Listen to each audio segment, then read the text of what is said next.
Assalamualaikum warahmatullahi wabarakatuh. Apa kabar kalian semua? Semoga dalam keadaan sehat selalu ya. Baiklah, kita hari ini akan belajar mengenai kegiatan ekonomi. Tujuan pembelajaran kita hari ini adalah menjelaskan kegiatan ekonomi. Apa sih kegiatan ekonomi itu?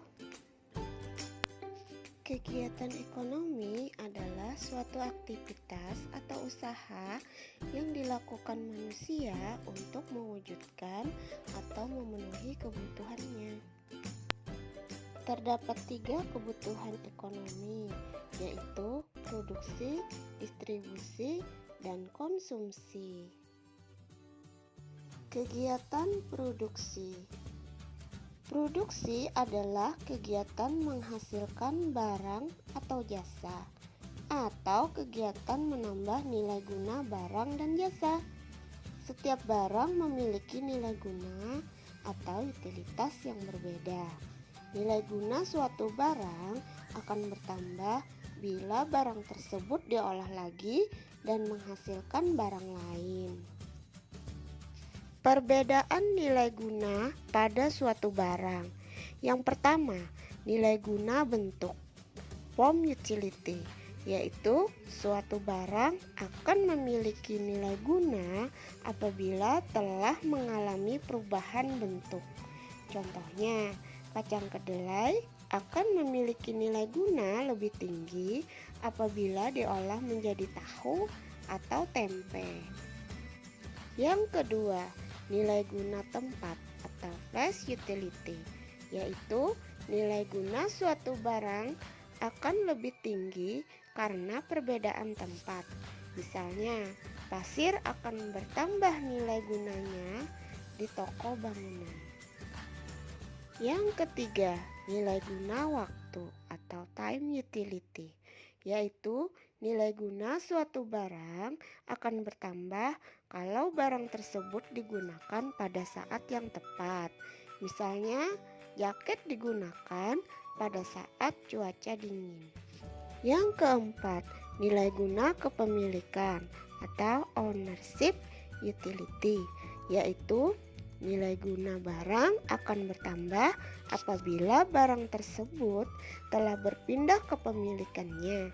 Misalnya, sepatu di toko belum memiliki nilai guna jika dibeli dan dipakai seseorang.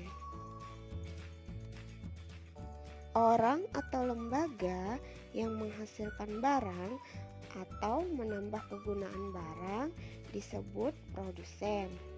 Produsen adalah orang yang melakukan kegiatan produksi. Untuk melakukan kegiatan produksi, seorang produsen harus ingat tentang 3 hal, yaitu yang pertama, what, barang-barang apa saja yang akan dihasilkan dan bahan-bahannya apa saja. Yang kedua, how, bagaimana memilih faktor-faktor produksi untuk memproduksi barang. Dan yang ketiga, whom, kepada siapa barang produksi tersebut didistribusikan. Produksi memerlukan faktor produksi atau sumber daya ekonomi. Faktor produksi dikelompokkan menjadi 4 macam, yaitu alam, tenaga kerja, modal, dan kewirausahaan.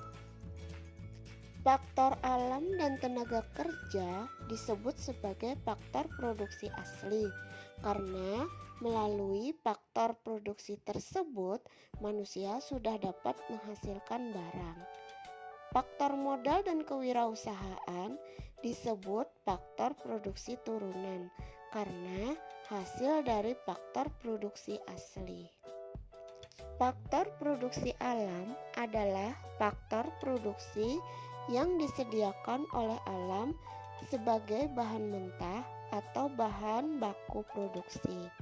Yang pertama ada tanah, hutan, barang-barang tambang, dan air. Faktor tenaga kerja. Tenaga kerja adalah sumber daya manusia yang dapat digunakan kemampuannya untuk proses produksi. Tenaga kerja dapat dibedakan menjadi tiga, yaitu tenaga kerja terdidik, tenaga kerja terlatih, dan tenaga kerja tidak terdidik dan tidak terlatih. Faktor modal. Modal adalah segala hasil produksi yang dibuat manusia dengan tujuan untuk menghasilkan barang-barang atau jasa-jasa lain. Modal tidak hanya berupa uang, tetapi bisa juga berupa barang seperti gedung, mesin, bahan mentah, atau bahan baku yang digunakan dalam proses produksi. Faktor kewirausahaan. Kewirausahaan adalah kemampuan seseorang atau beberapa orang untuk menyatukan semua faktor produksi agar dapat menghasilkan barang tertentu. Faktor produksi ini merupakan kemampuan menjalankan suatu perusahaan sehingga perusahaan tersebut dapat berjalan secara efisien dan menguntungkan. Kegiatan distribusi. Kegiatan distribusi adalah kegiatan untuk menyalurkan barang atau jasa dari produsen kepada konsumen. Lembaga atau perorangan yang melakukan distribusi disebut dengan distributor. Tujuan distribusi. Yang pertama, menyalurkan barang dari produsen kepada konsumen. Kemudian, yang kedua, agar hasil produksi lebih berguna bagi masyarakat. Yang ketiga, kebutuhan masyarakat akan barang atau jasa terpenuhi. Dan yang terakhir, agar kontinuitas produksi terjamin. Terdapat 3 cara mendistribusikan barang. Yang pertama, distribusi langsung, yaitu distribusi barang atau jasa tanpa melalui perantara, sehingga penyaluran langsung dari produsen kepada konsumen. Yang kedua, distribusi semi langsung, yaitu sistem distribusi dari produsen kepada konsumen melalui pedagang perantara yang merupakan bagian dari produsen. Yang ketiga, distribusi tidak langsung, yaitu sistem distribusi dari produsen kepada konsumen melalui agen, grosir, pedagang kecil yang bertindak sebagai pedagang perantara. Kegiatan konsumsi. Manusia setiap hari melakukan kegiatan konsumsi dengan tujuan untuk memenuhi kebutuhannya, sehingga terdapat konsumen yang memakai barang hasil produksi. Pengertian konsumsi adalah kegiatan memakai, menggunakan, atau menghabiskan kegunaan setiap barang, baik secara berangsur-angsur maupun sekaligus habis. Barang yang digunakan secara berangsur-angsur, contohnya tas, buku, pakaian, sepeda, motor.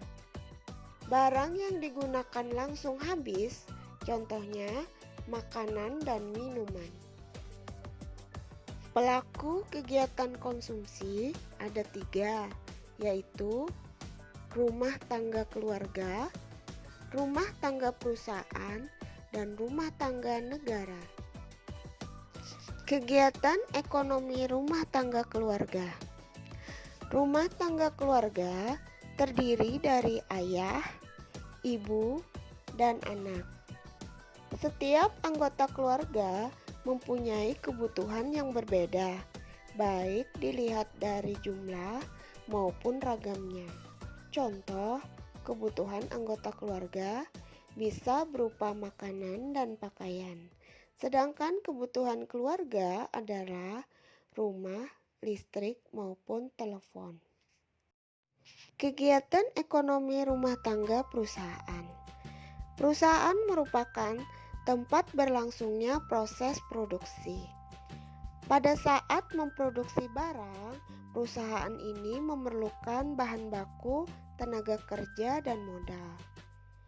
Perusahaan dapat menekan biaya produksi dengan membeli atau menggunakan bahan baku yang murah, menggunakan tenaga kerja yang terampil, atau dapat juga menggunakan teknologi yang tinggi, sehingga dapat menghasilkan barang dalam jumlah banyak dengan kualitas yang baik. Kegiatan ekonomi negara. Sama dengan perusahaan, negara bertindak sebagai produsen sekaligus konsumen. Konsumsi negara bertujuan untuk memenuhi atau melayani kebutuhan masyarakat.